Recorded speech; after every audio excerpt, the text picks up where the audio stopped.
জানি না কেন আকাশটা মেঘলা দেখলেই আমার খিচুড়ি খেতে ইচ্ছে করে।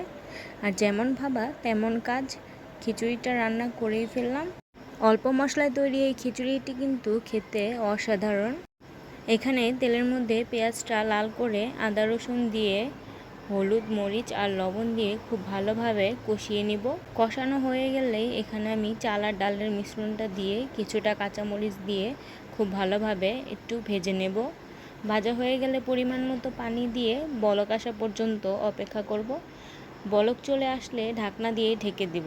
ঢাকনা খুলে আবারও একটু মিশিয়ে নিয়ে দমে দিয়ে দিব। ব্যাস তৈরি হয়ে যাবে আমাদের মজাদার এই খিচুড়িটি। আর যেদিন আমার বাসায় এই খিচুড়িটি রান্না হয় সেদিন সবাই চেটেপুটে সব খেয়ে নেন।